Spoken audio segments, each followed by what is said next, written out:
This is the unforgettable story of a boy from nowhere, fighting desperately for his place in the sun, torn between the conflicting passions that shaped his destiny.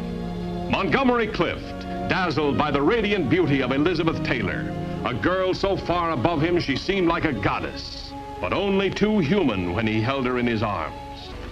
Montgomery Clift, bound by the warm and vital appeal of Shelley Winters, the girl who clung to him with an overwhelming hunger for love. It's ticklish business any way you look at it. Come on, we'll stick together.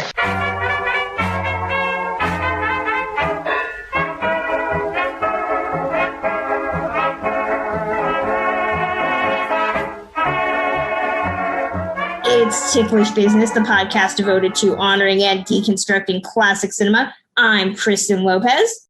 I'm Kimberly Pierce. And we are joined by an amazing author this episode. We are talking to Charles Casillo, the author of a new biography on Elizabeth Taylor and Montgomery Clift. Charles, how are you? I'm doing well today. Thank you. Thank you so much for sitting down, talking with us, and writing this amazing, amazing book. Well, thank you. The question I wanted to start with is generic 101. Why did you want to tell Monty and Liz's story? A number of reasons. Number one, simple answer would be that I just felt that it was a compelling relationship and that it warranted a full exploration because they're two iconic movie characters, legends, and they each inspired and changed the direction of the other's life. So I felt that taking a look at that specific relationship and really putting it under the microscope, we have a better understanding of them as people and of their careers as well. For you, I know that most of us who come to classic film, we know the obvious elements that they were friends their entire lives, that Elizabeth Taylor was there when Montgomery Clift got into that horrific car accident. You actually start the book with looking at that horrible, horrible day. But what were some of the things that you were really blown away by in your research that you were surprised people might not have known? Well, number one, that Monty has gotten through the years this reputation of being self-loathing and destructive because of his homosexuality. And that really wasn't the case in total. I mean, of course, being gay in the late 40s and early 50s in Hollywood, being a public figure, there was a great deal of pressure to hide your private life. And I think that certainly fed into his own demons, but he wasn't ashamed of being gay. He didn't feel any kind of angst or anxiety about being gay. It was the way that society perceived him and the fact that he had to hide it. He was a very truthful person. That was one of his core personality traits. And he just didn't like the fact that he had to hide and couldn't be who he was in the public eye. I love that this book really does balance both of their stories. Elizabeth Taylor is such a larger-than-life character. Monty Clift was such a intensely private character. How did you want to approach balancing these two narratives in such a way where one doesn't overshadow the other, but they complement each other as they did in life? Well, you have to balance it. I focused basically on their meeting and then the three films that they did together. I paid special close attention to that. And then also the accident, because that was a life-changing thing for both of them as well. But starting off early in their career when they first met, when we were talking about things that I learned, one of the things that I learned as far as how Monty changed the course of Elizabeth's life was that before they met, she was only 17, but she had already been a star for a number of years. She had been a child star. But acting at MGM was more about learning your lines, showing up on time, and hitting your marks. And with Monty, she saw for the first time that acting could be an art. And it really had an effect on her in the sense of, this is more than, to quote what she said in essence, this is more than playing a game. This is more than being very mechanical about it. That you can go deeper, you can be introspective, and you can really approach a character in several different ways and bring your own nuances to it. So I think that he changed her life by showing her how to become a serious actress and making her want to do it, making her want to be more than a movie star. But so balancing it out, you start from that seed, the two things that they got from each other when they first met, and how it grows from there, how their choices in life, how the directions that they took all were inspired by that first meeting. I know Kim and I have talked about the concept of a biopic. I know that Monty Clift was supposed to get one a couple of years ago and that never happened. Do you think that their story can be told by Hollywood at this point? I mean, would you be interested in seeing a biopic, or is their story one that just can't be recreated? I do think that their story can be told in a biopic, because even if you take the name Elizabeth Taylor out of it and Montgomery Clift out of it, and you just tell the story of a young girl coming of age in middle America in mid-century, not middle America, I mean, she was part of the world, but I mean, the way middle America perceived it, a young girl coming into womanhood who falls in love with an older man who happens to be gay in a society that doesn't accept that, and the grappling of those feelings. I think it makes a very interesting commentary on the time, commentary on our time and how far we've come. And it's just a very, very compelling look at two characters who were interesting in their own right, and their meeting. So yeah, I think that, the dramatization of all those things would be really fascinating. Exactly. Well, I think it's so amazing to watch something like A Place in the Sun, the movie we're going to be talking about in a few minutes, because, you talk in the book about how Elizabeth Taylor was a woman who could get any man she wanted and did a lot of the time. And Monty was obviously not somebody that she could seduce because of his sexuality. But watching these two on screen, this is one of the sexiest movies, and they have so much chemistry that, if they weren't going to be lovers, I could see them being the best of friends. And I think that's what this book does so skillfully in terms of emphasizing those complex feelings that you have for somebody, especially somebody who is internally dealing with their sexuality, especially in the 1950s when that was so taboo. Right. I think what you see on the screen is two people falling in love or becoming soulmates.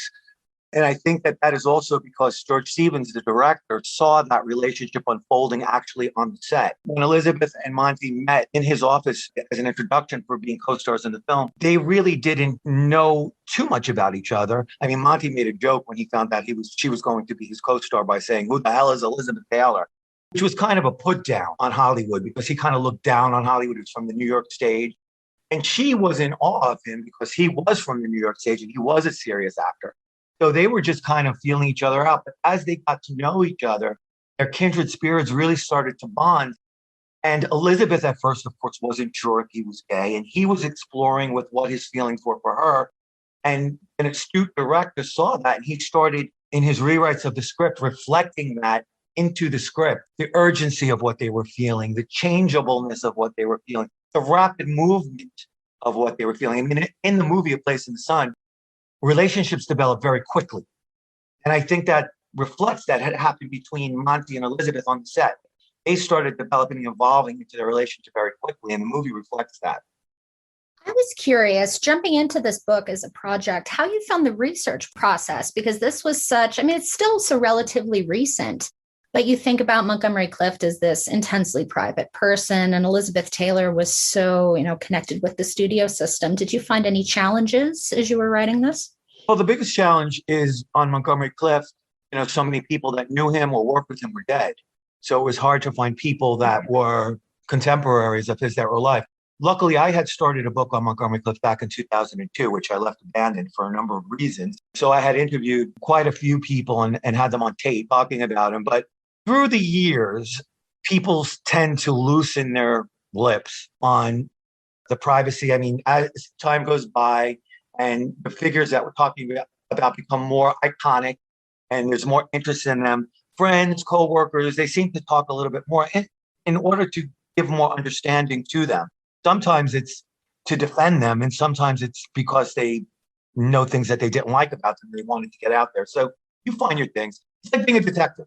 It's just like being a detective. You have to follow through. And I find that if someone has passed away, if they have children, sometimes you can go to them, the children, because the parents pass the story down to them. Part of doing a biography, I find, is like the first part before you even start any of the writing is you have to put on your detective hat and go out there and find people.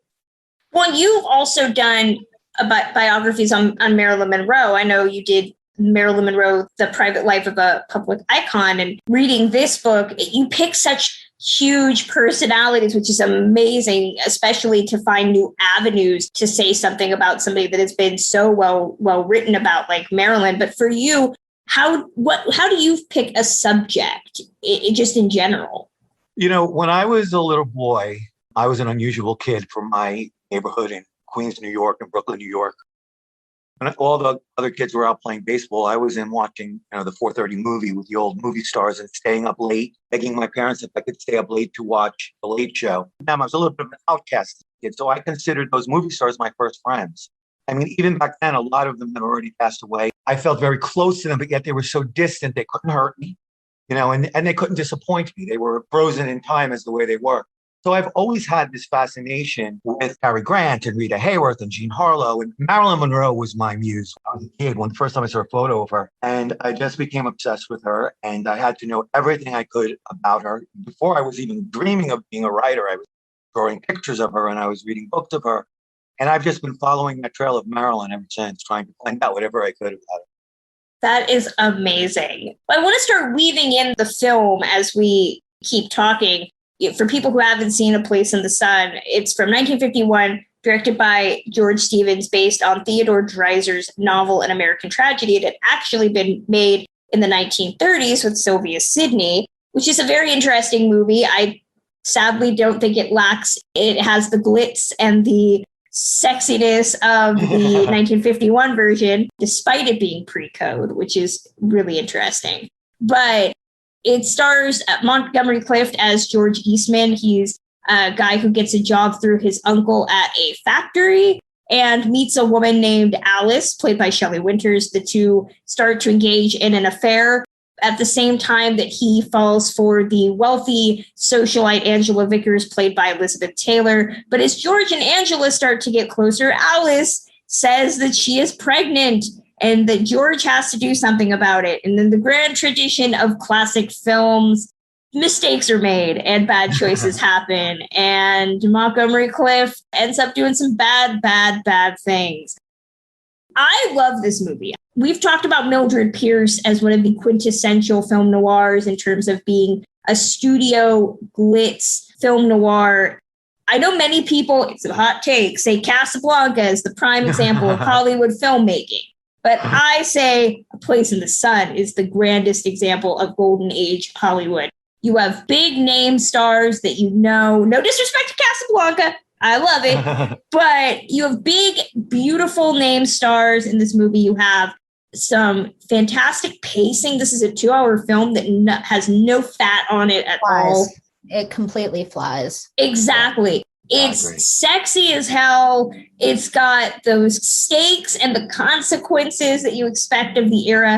I mean, I just point to it as a great example of old Hollywood filmmaking. Charles, what do you think about this movie just in general? In general, I think it's a classic. It's one of the ones that I've watched many times and I will continue watching till I die. I always find new things in it, little nuances, little expressions, little undercurrent things that I didn't got the last time I saw it. So it's always new to me every time I watch it.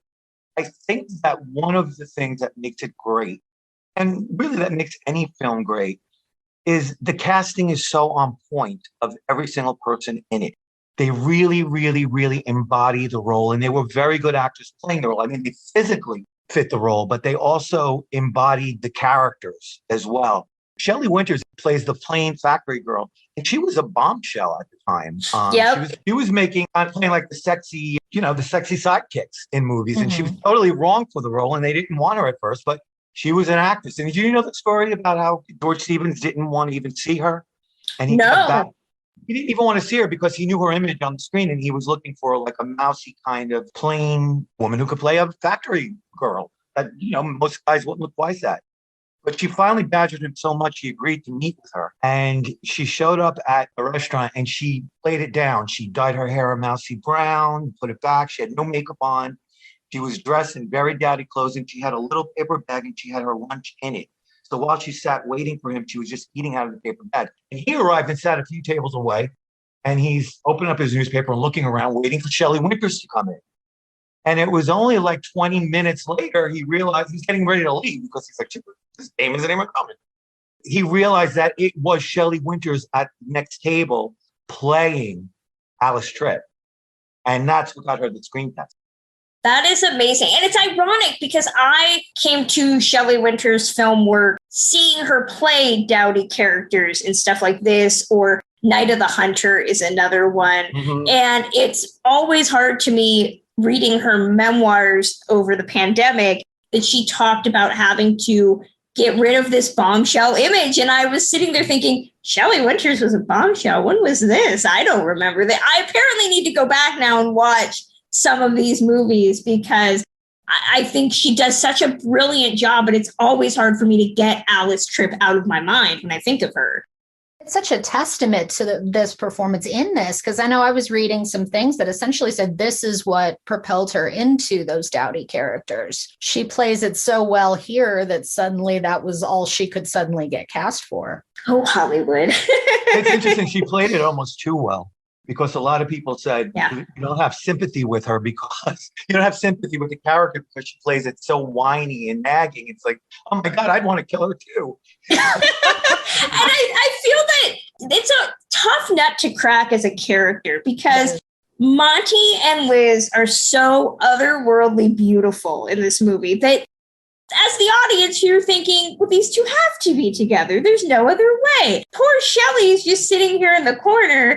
And you're thinking, well, neither one of these characters would give her the time of day. And I think that's what George Stevens does so well. And Montgomery Clift as well as an actor is that when these two characters, Alice and George, meet, we don't know much about him as a character. Is he a social climber? Is he a con man? What's his deal? But the way that their two characters interact, he's just as much of a lost and sad soul as she is, which is what connects them. That you do understand how they have this attraction, even if by the second act you're still like, yeah, but him and Liz need to get together. Well, when he met her in the film, he was the new boy in town. He was lonely.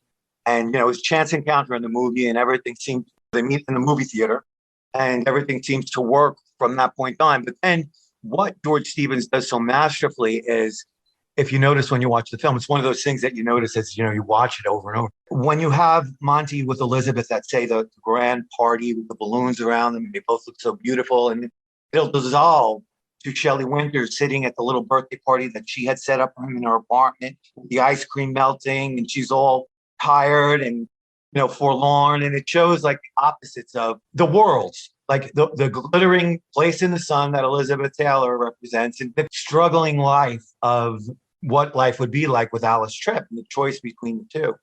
And George Stevens didn't dwell on it in the movie version, but the book, interesting when I was reading it, it has like anti-capitalism themes through it about how, the difference in the classes and how it's hard for a person who's born on the wrong side of the tracks or without money to make that climb.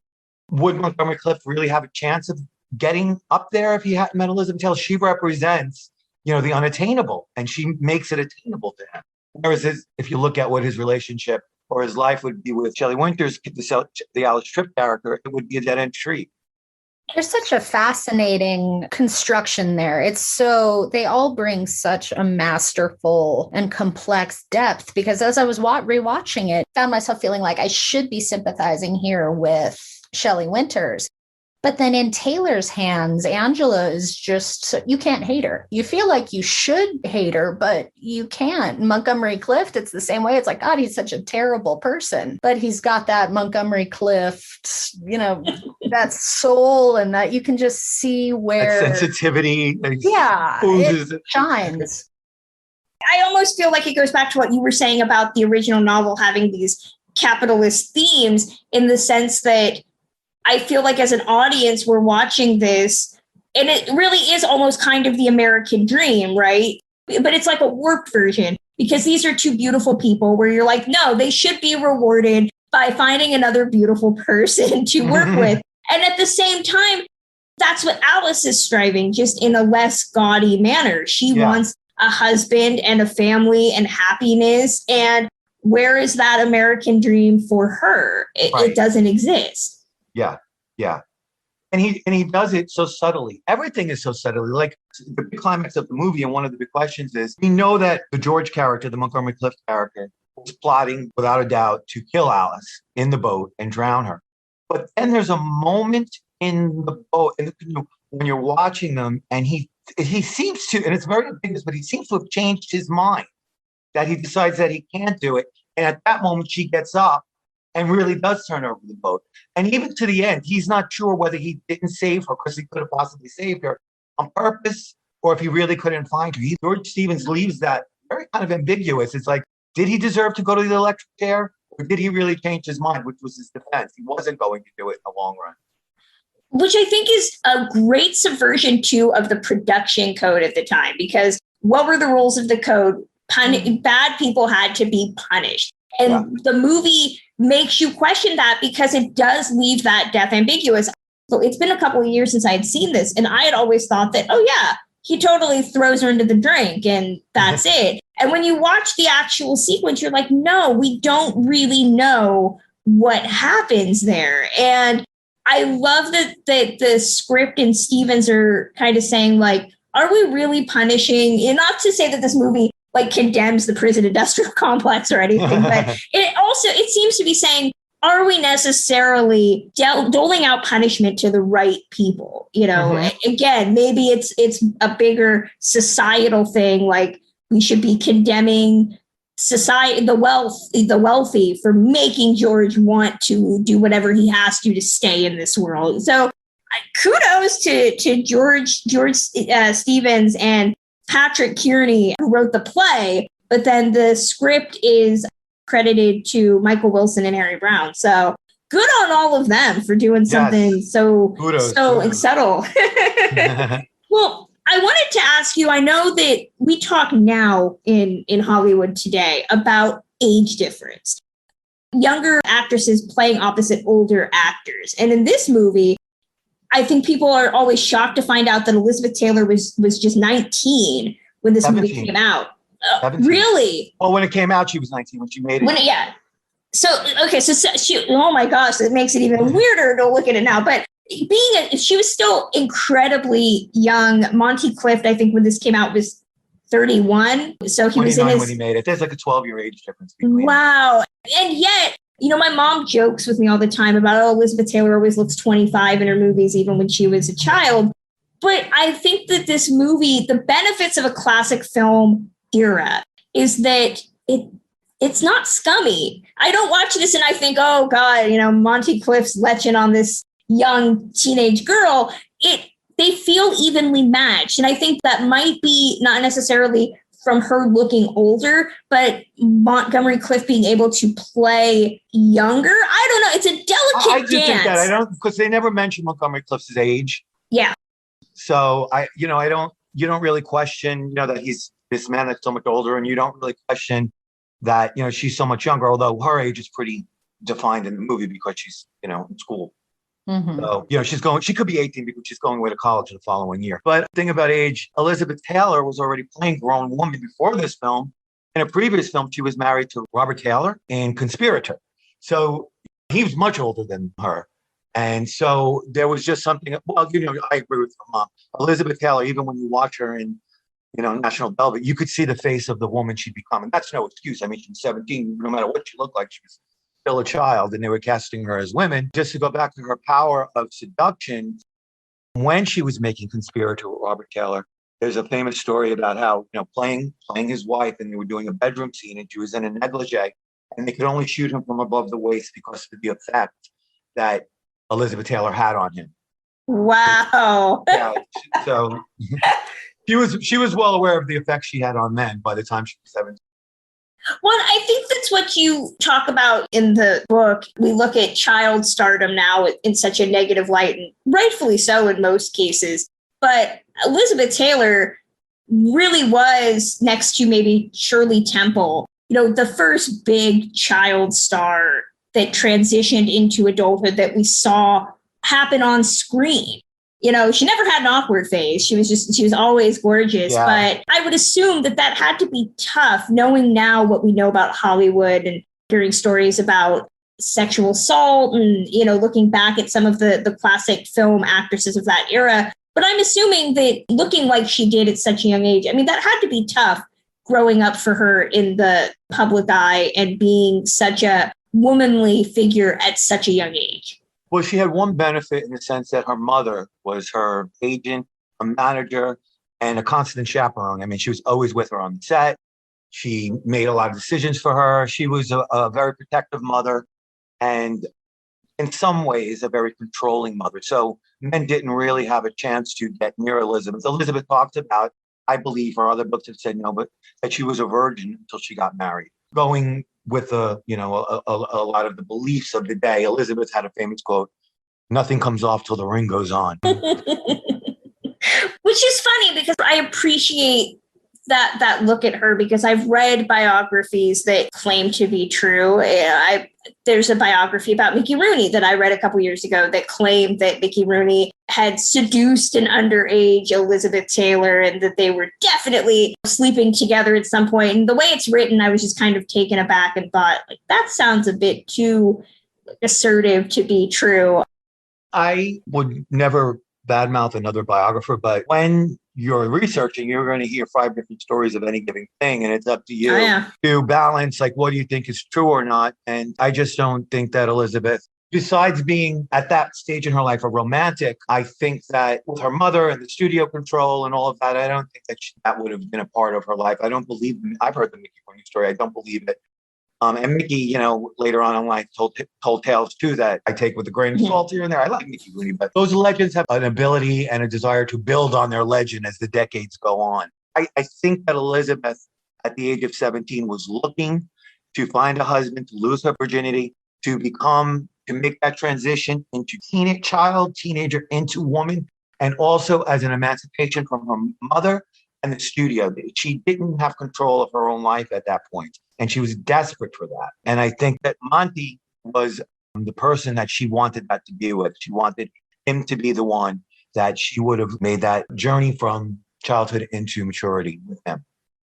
That's a good segue into what I was noticing watching this movie, which is, I said it on Twitter in a crasser manner, but this is a movie that is probably one of the horniest classic films I've seen. It's just every sequence is just dripping with anticipation and tension and sex. It's just amazing, and I love it so much.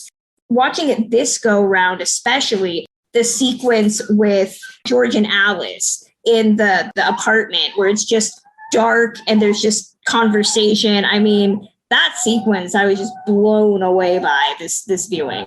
They have that little rumba music playing in the background and the rain is beating down with everything. That's what's interesting about the films during censorship. You had to be really creative about letting the audience know what's going on without being so overt about it. You had to sort of imply, and it comes across absolutely clear without anyone showing any skin or anybody getting into bed. You know exactly what's happening then and what's going to happen in the next oncoming evening. It really, I think, that a lot of times, even with comedies and the double entendres and in sexy movies like this, it almost adds to the eroticism of a movie like this. In fact, that you never really see. It's all done through facial expressions or mood of the scene and lighting, and all those things come together. Very interesting. I saw a filmed interview with Richard Gere, and they asked him in the interview what he thought was the best sex scene in all of film. And he said, the dancing kiss in A Place in the Sun between Elizabeth Taylor and Montgomery Clift. Interesting that he equated that with a sex scene. When you think of a sex scene, you would think of something like out of Body Heat. And because it is so erotic and so sexual and so seducing to watch, that it's sex. I mean, you're looking at sex. You're looking at sex, and you're looking at two people falling in love. Exactly. And I love the way that George Stevens especially is making the audience captivated with these two characters in a way that almost feels voyeuristic. There's so many zoom ins or fades on Elizabeth Taylor's face, especially at the end, that final sequence. What is the final image? It's George going to the electric chair with her face superimposed over it. And you're just sitting there as the audience thinking, yeah, that seems fair. That seems like if I got to go to the electric chair, I mean, at least I got to make out with Elizabeth Taylor. I had that moment in the sun. I had my little moment in the sun with Elizabeth Taylor. Exactly. Isn't that what we all are just looking for, really, when it comes down to it? Yeah, and if you find out where it is, let me know. It's such a transitional film for Taylor. I'm sitting here looking at her filmography. I mean, looking at the fact that she was the same year she had played Amy March. But yet the presence of just this one film, it looks like it's single-handedly, it propels her into the next phase of her career. Suddenly you're getting Ivanhoe, Giant, things with so much more sexuality. And that's a testament to the strength of this chemistry and their work that it looks like it jump-started the next phase of her career. Yeah, it did. And it also, because she says she started looking at, after working with Monty, she started looking at acting in a different way and she started going deeper. We talked about the character of Angela Vickers in A Place in the Sun, and she could have been played as just a vacuous rich bitch. And when Monty was rehearsing with her, he encouraged her to go in and look at the vulnerability of the character and the longing of the character, and how the vulnerability of Elizabeth Taylor herself and the longing of Elizabeth Taylor herself could be used to bring shadings to the character of Angela Vickers. So she started doing that in all her roles. It was interesting. I was talking to a reporter the other day, and they asked me a question that kind of took me off guard, but it made me think. She said, do you think that Elizabeth Taylor's performance in Who's Afraid of Virginia Woolf would have been possible without her playing Angela Vickers opposite Montgomery Clift? Ooh, that's a question. It's a question, and it makes you think, and there's really no way to answer it, sure, because who knows? But you do have to strongly take into consideration that if she had not made A Place in the Sun with Montgomery Clift, how long would she have gone on along with the MGM movie making machine, where it was just pretty costumes and learning your lines and doing the best you can and then going home and not thinking of it? I think she really started exploring. And then again, when they did their next film together, Raintree County, again, that was her first Academy Award nomination. She went deeper into the role. She started looking for the different colors and the different shadings and the different sides of the character she could bring to it. So maybe Martha wouldn't have been possible without that first pairing between Montgomery Clift and Elizabeth Taylor. Well, I wanted to ask, this movie sets the bar so high for couples in general in film, but their presence together specifically. But you mentioned they did reunite in 1957 for Raintree County, and they also did Suddenly Last Summer in 59. How do you look at those two later performances, especially as Raintree was this turning point for Monty having the car accident in between filming? When they made A Place in the Sun, interestingly, Montgomery Clift was the bigger star, and he had the more power in Hollywood. I mean, he could literally pick and choose the directors he wanted to work with, the stories he wanted to play in. He can call all the shots.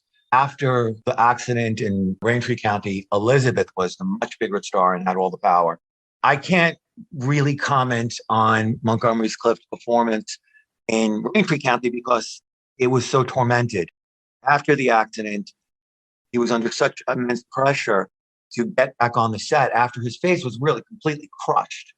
I mean, it was described as a hard-boiled egg being dropped on the floor and what the shell would be like. His jaw was broken in several places. His nose was broken in several places. 4 teeth were knocked out. But the movie had to be complete. So they were pressuring him to get on. So he, although he already had a drinking problem at the time, I mean, and pill taking, but everything got amplified on working on that movie. It was just such a torture. And they were filming in the Deep South in the summer, and it was so hot, and they were doing location work, and so it's hard to imagine, and it's not a very good role anyway. I mean, Elizabeth Taylor has a colorful role in Raintree County. I mean, everyone looks at him as this fascinating person, but he doesn't really do or say anything that's interesting or fascinating. But it is interesting that by the time they got to Suddenly Last Summer, they didn't even want to cast Montgomery Clift in that film. It was Elizabeth's power that got him cast, and that she insisted on if she did it, he had to be the co-star. So they wanted Elizabeth Taylor, so they acquiesced to her demands. And he started filming on it before her, and he was playing a surgeon, brain surgeon. And in the opening scene where he's doing brain surgery, hands were shaking. He couldn't remember his lines. It was a long speech, and they wanted to replace him with Peter O'Toole. And Elizabeth Taylor said, "Over my dead body." Suddenly Last Summer was really the last hit he appeared in, the last smash hit. So it's interesting how their careers had shifted by then. How do you look at the concept? I know Montgomery Clift is always referred to nowadays as the slowest suicide in history. How do you look at that phrase? Is that something that is accurate, or do you think that that's just kind of an easy way to sum up his career? Well, I think it's an easy way to sum up his career, although not completely not true, but not completely true either, because I don't think Montgomery Clift wanted to die. So I don't think he was committing suicide. I think he was incredibly self-destructive in ways that just, it's hard to imagine why, because, and it wasn't, it's easy to point to the accident, but it was, he had been self-destructive before that. He became more self-destructive when he lost his beauty, his special beauty. But he was a self-destructive person in ways that are hard to understand. But I don't think he was trying to kill himself. I don't completely buy into the longest suicide. It's interesting. I love that we've had this slow reevaluation of Clift's career, especially because I think he did such amazing, interesting work for a period of time. And, you know, much like Elizabeth Taylor, and I'm wondering if there's something to be said about their symbiosis here. I asked earlier about the struggles of growing up in the public eye, looking the way she did. I wonder, too, if that's something that Montgomery Clift also had to deal with. I mean, it had been a while since we'd had a real, and I don't mean this in a derivative, you know, pejorative sense, but like a pretty boy. You know, it's been a while since we had a guy that was aesthetically beautiful, that was somebody that made you say, like, that guy's cut from marble. Like that does not exist.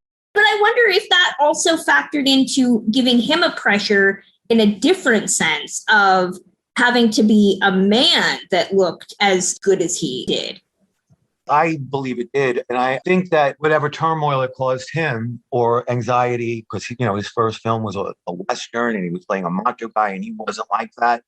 But I think that the benefit to the movies that what he brought is he was the first real leading man who wasn't all about machismo and toughness and, you know, this real hyper masculinity type thing. It was like, I think women wanted to love him, but they wanted to mother him too, which was part of his appeal.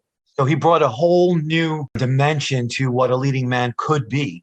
I think it's sad that Montgomery Clift isn't given the accolades or the remembrance that he really deserves.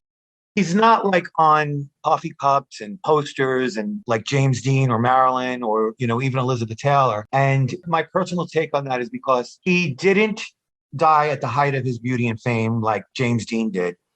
And he didn't live long enough to reinvent himself like Marlon Brando did and Elizabeth Taylor. You know, they all had points in their career where they're fading a little bit and then, you know, a couple of years, and then like Elizabeth would come back and she'd look better than ever, and she'd make a hit, or she'd come out with a perfume, and he kept reinventing himself. Monty never had that chance. He just died when his career was in a slump, and he wasn't looking well, and he hadn't made a good movie in quite a few years. And so I think that kind of diminished the legacy, but people don't really realize, because real actors today, I mean, all the big working actors usually point to him as a big influence. Exactly. Yeah. It's amazing that he is associated with the method, but isn't the first person I think people think of when they think of method. They think of your Brandos or your Deans or, you know, and I say this as somebody who always throws out John Garfield as one of the earliest users of the method. And everybody looks at me and says, no, stop saying that. Oh, no, I agree with you. I agree with you with that. I truly do. His performances are very naturalistic and very unaffected. And you could see that he's really bringing in pieces of himself, of his life, and his experience in his roles. Exactly. Hollywood changed so quick at that point in the early 50s. You were getting that actor studio crowd, Clift, Brando, Dean, all at once. So it just makes sense that suddenly there would be this blur of all these fascinating naturalistic actors coming all at once. And the directors at the time hated it. Mm-hmm. You know, they wanted to go back to the old way of like, you know, come over here, stand here, and then look to the right, and then walk off. You know, that kind of direction. They didn't want to talk about what your motivation is. A perfect example is Alfred Hitchcock. You know, he had that famous quote about actors being cattle. Cattle, yeah. And when he worked with Montgomery Clift, it was such a frustrating experience because he would say to Monty, now in this scene, I want you to look up over there at the tower. And Monty would say, why? And he would say, because I'm the director and I told you to do that. Well, I wanted to throw out, this movie won 6 Academy Awards, A Place in the Sun. And Montgomery Clift was not one of the winners. He was nominated for 4 Oscars in his lifetime.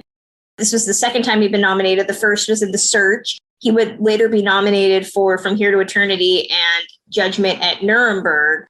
Charles, do you think he should have triumphed on any of his nominations? Should he have been nominated for stuff that wasn't nominated? How many Oscars in a perfect world do you believe Monty Clift should have? I think he should have at least one. I think that A Place in the Sun, he and Marlon Brando canceled each other out because it was Streetcar Named Desire and A Place in the Sun. And they were both a new kind of actor. You know, they were both bringing the sensitivity that, well, not Marlon Brando's, I mean, the realism and the method acting to it. And Humphrey Bogart was, you know, the old standby, and he gave a good performance. He was the veteran at the time. It was time that he won one. You know how Hollywood wasn't always about who's the best for the Academy Awards. Sometimes it was a sentimental choice or whatever. I certainly think that he deserved the best actor for From Here to Eternity. And it's just such an irony that the two co-stars that he coached and, you know, singled Monty out as the big influence on the film, Frank Sinatra and Donna Reed. And they won and Monty didn't. But, you know, did Burt Lancaster and him like kind of cancel each other out? It was one or the other. So the one that won was, and then I do think that one nomination that he didn't get, I think he deserved it for the Misfits. I think that he has a scene in a phone booth that is just stellar acting. I mean, and it's like straight through, it's several minutes, and I can't understand how he wasn't nominated for a supporting actor for that performance.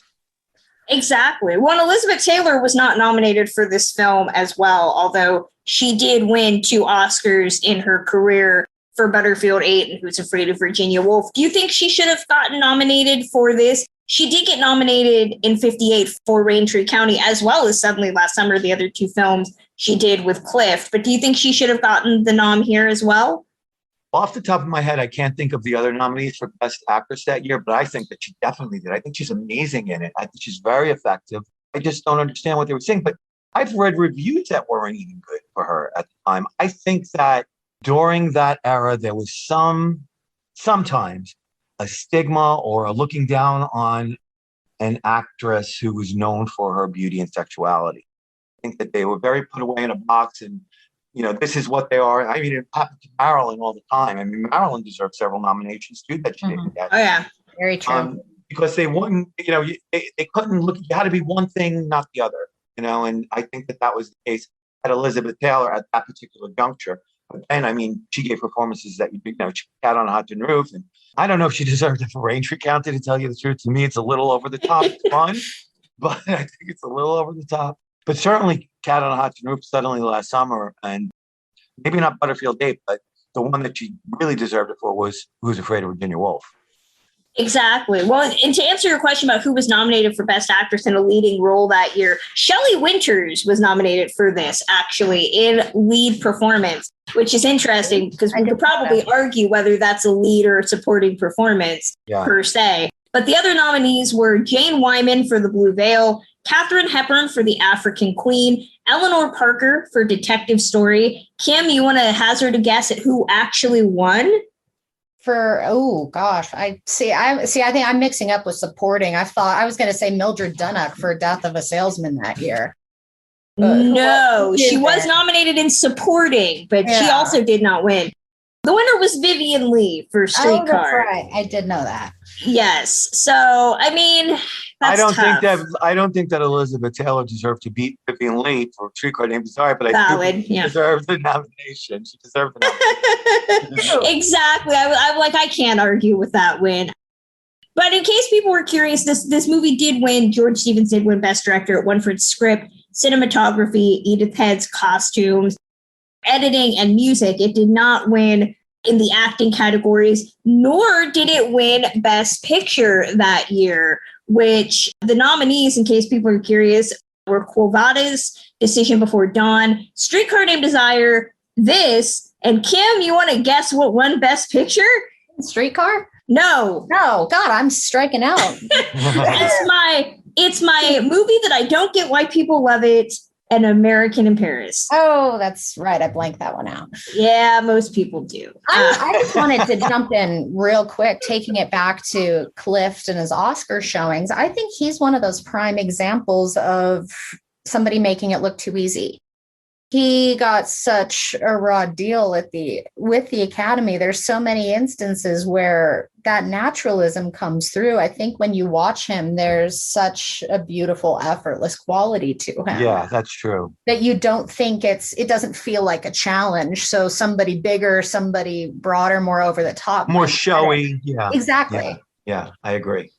Final thoughts on A Place in the Sun. I think I can speak for everybody when I say I love it. I think it's quintessential old Hollywood filmmaking, sexy as hell. Everybody's beautiful. Even Shelley Winters. Yeah. Go watch it. It's on Amazon Prime. So if you have Prime, it's free. You have no excuse not to see it. Kim, Charles, any final thoughts on the movie before we start wrapping it up? It's got it all. It's all there. So if you're a film lover, there's no reason not to watch it, and watch it many times, like me. I mean, go watch it. This was my second rewatch of it, and I felt like I noticed so much, so much more that second time through. And I do have to call out the nerd in me, the Paul Frees performance and the Raymond Burr performance. And Elizabeth Taylor's faint, which is often cited as the best faint in film history. That's brutal, man, watching her do that. It's so good. It's so good. But Charles, thank you so much for sitting down and talking with us. His book, Elizabeth and Monty, The Untold Story of Their Intimate Friendship. You can buy it wherever you buy your books. Charles, is there anything else fans should know? Ways they can get in touch and interact with you? Feel free to share anything. I'd love to hear from people with comments, criticisms, accolades, whatever you want to give me. And you can reach me through Twitter is, I guess, the best way. I'm on Twitter. It's just Charles Casillo. It's just my name. And I'd love to hear from you. And I'd love for you to buy the book. Yes. I really would. Because I do think it says a lot, not only about that relationship, but about how far we've come. And I think that people from movie lovers and people that are outside of the movie world will find something in it. Exactly. We recommend it if our endorsement means anything to the classic film community. Yay! That's going to close out this edition of Ticklish Business. Remember, you can contact Ticklish Business numerous ways, either through email at ticklishbiz@gmail.com or our Twitter, which is at ticklish_biz. We're also on Instagram. And you can download the podcast wherever you get your podcasts. We're on Spotify, Audible, Apple Podcasts. If you're listening through that, help us out and leave us a rating and a review. Those things help. And you can always find me on Twitter at Journeys_film. Kim, where are you online and where's our website?